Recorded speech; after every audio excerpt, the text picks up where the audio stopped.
There were 3 seconds left on the clock. The score was 74-73, and I could feel the entire gym's bated breath, waiting for me to pull a miracle. The ball got inbounded to me. I dribbled past one defender, took a step back, and shot. The ball went through the net as the buzzer sounded, making the score 75-74. We had won! The entire gym erupted in loud cheers, and my teammates rushed to me and picked me up. This was a good feeling. I had won our basketball team yet another match, and hence the tournament, against a rival school. I looked at my dad sitting on the bench, and he was packing up our gear. As the basketball coach of our team, he was in charge of making sure everything got back in one piece. But it wouldn't have hurt him to just give me a little smile or a word of appreciation. Maybe just a thumbs up? This was 8th grade, and my natural athleticism and strict coaching by my dad had molded me into being the captain of our school basketball team. I had learned to love the sport, but the whole locker room roughness and the Gatorade dumping and the hooligan behavior by my teammates was not really to my liking. But I always felt like I had to do this for my dad. He played college ball. He was really good, and everyone had high hopes for him until he got injured. Surgeries and bad choices affected his game enough to get him thrown off the team.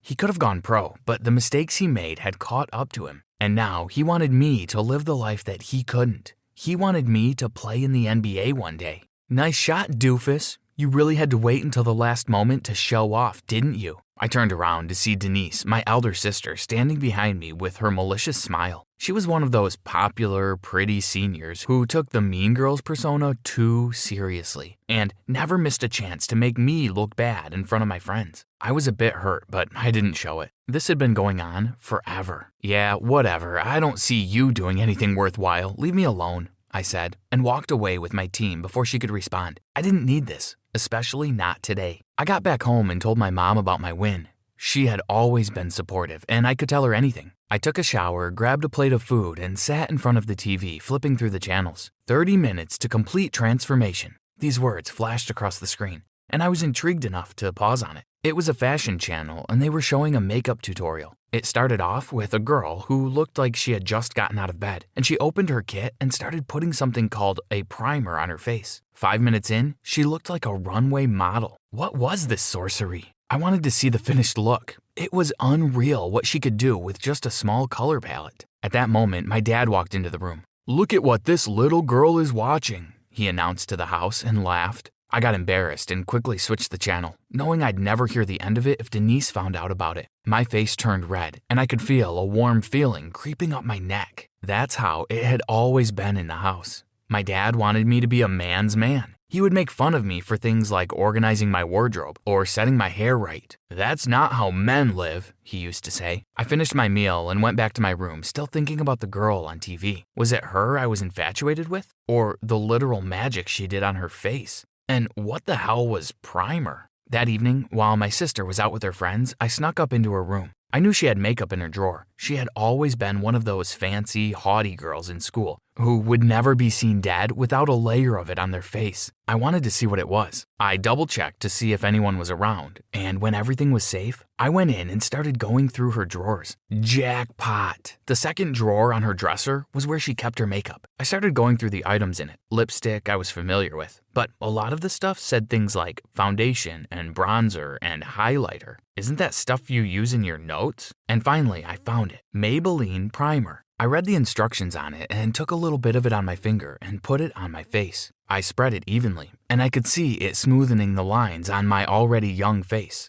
This was beautiful. At this moment, the door opened behind me and Denise walked into the room. "What are you doing in here, you pervert?" she screamed at me. "Is this what you do when I'm not around? Come and go through my stuff? You're vile." This is when she noticed the tube of primer in my hand, one half of my face looking smoother than the other. Her angry face quickly faded to a look of malice and derision, and she said, "Wow, this is precious. This is going to be fun." She left the room, closing the door behind her. I was horrified. If she spoke to my dad about it, I would never hear the end of it. I threw the tube back into the drawer, wiped off my face with my sleeve, and ran after her. I found her in the hall sitting next to Dad and smiling ear to ear. My dad was sitting on the couch having a glass of gin and looking at me with the look of utmost disgust on his face. "Is this true?" "Were you putting on your sister's makeup?" he asked me, and I could sense the regressed anger in his voice. I looked down at the carpet and didn't say anything. He threw his glass on the floor and shouted at me, "Look at me! Is this true?" My mom hurried into the room, horrified at the sound of the shattering glass. She took a look at what was happening and held my hand and led me to my room. I was cowering with fear, almost about to cry. She asked me what was going on.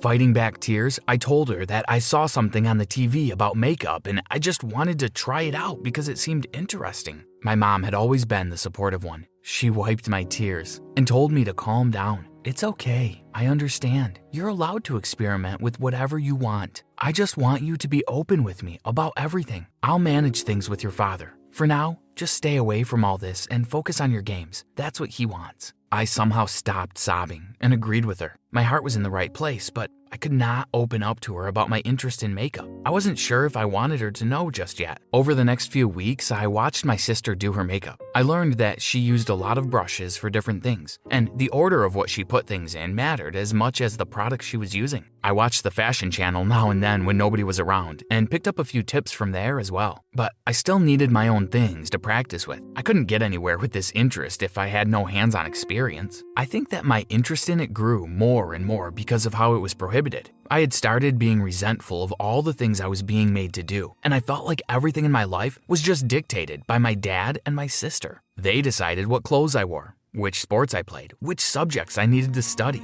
everything. This was my act of rebellion. And in the process of indulging in something that was truly my own, I was drawn to makeup, enough to risk going out and getting some of it for myself. I had money saved up from my basketball wins and my summer dog walking and paper routes. I had no idea how much makeup cost, but I knew I had enough to afford at least a beginner's kit. I was confident I'd get it right. What I hadn't thought of, that I'd completely freeze as soon as I walked into the salon. There was just so much of it. Everywhere I looked, I could see small boxes, brushes of all sizes, fake eyebrows in different colors. I didn't know where to start. I didn't know if I could do this. I stood at the door for a few seconds, turned around and left. I didn't want to do this. I was so close. Everything I had read in the used magazines that my sister had thrown out had given me information, and it was all useless. I needed to get my hands on it. I decided to try again the next weekend. I went back to the salon, walked back in, and this time I actually managed to walk up to the counter. I had to do this. The woman behind the counter smiled at me as I entered. Her name tag said Kayla, and she looked at me with inquisitive yet kind eyes. "Can I help you with anything, sir?" I immediately got awkward and said,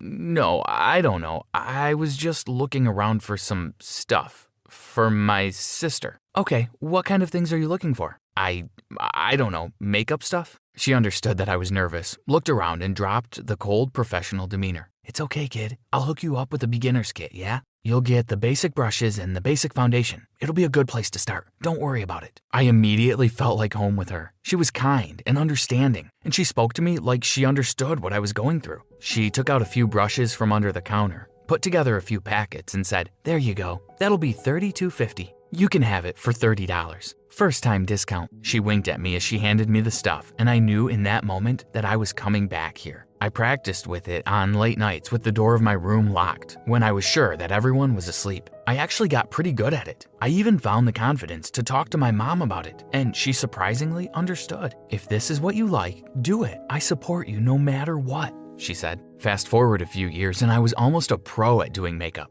As much of a pro as I could become with my limited time and access to new information anyway. I knew exactly how to apply a primer, how to pick the right color of foundation, how to make broader brush strokes when putting on highlighter, how to pick the right flesh tone concealer, everything. Basketball was still in full swing, and my game was suffering from all the late night makeup practice I was doing. But I didn't care. Makeup was my thing. Basketball was just something that was thrust upon me, and I knew where my priorities were. I had become great friends with Kayla by now because of my frequent visits to the makeup salon, and she had helped me a lot regarding everything. It was the final basketball game of my senior year, and it was an important day for my dad. He told me that there was going to be a scout at the game, and that it was extremely important that I bring my A game. He was hoping I'd get a basketball scholarship to get to a good college to study business, and then eventually go pro. He told me that this was the most important day of my life, and everything I did on the court today would decide what my life was going to look like. But did I want this to be my life? 20 hours per week of coaching, constant pressure of studying, and being surrounded by dude bros? I wanted to be a makeup artist. I wanted my own salon, maybe my own brand someday. This wasn't the most important day of my life.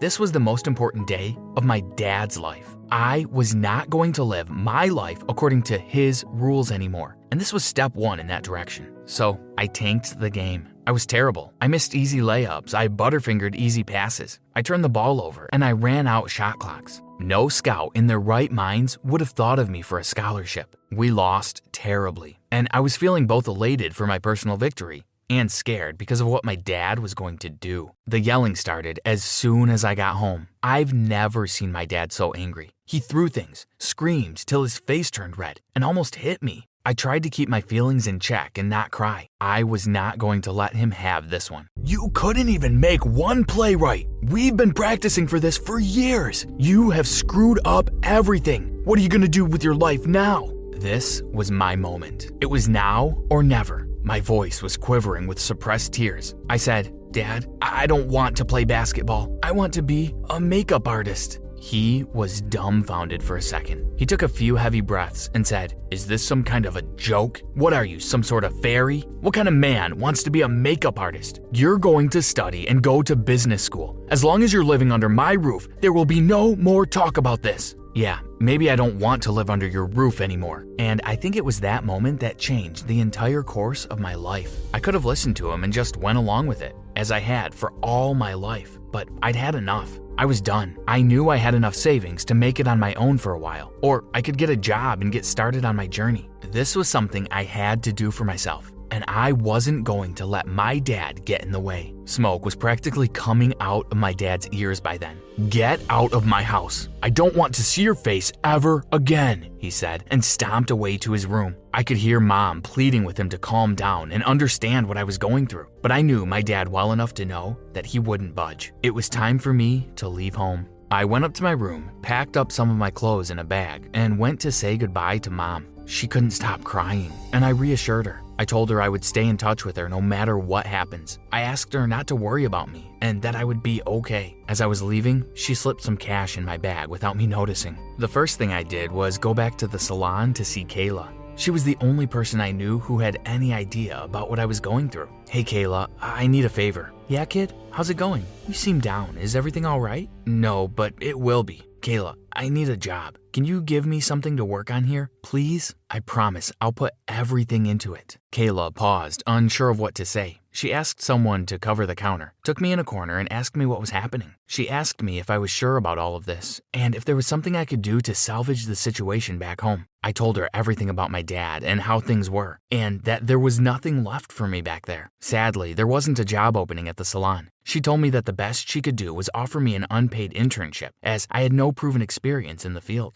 I had to prove myself in order to get paid. I said that was okay. It wasn't ideal, but it was better than nothing. Within 2 months, I had a job. It paid a decent amount of money, and it's a good thing that I got it when I did, because I was almost out of my savings. I learned more in those 2 months of unpaid internship than I had in 4 years of sneaking around and watching fashion TV channels and reading tutorials in magazines. Kayla was always supportive and helped me with all the things I was doing wrong or was unfamiliar with. I kept in touch with my mom, giving her regular updates on how my life was going. The single-minded focus my dad helped me develop made my progress faster. And as I began to grow, more and more anger towards him vanished, although not completely. This was 7 years ago.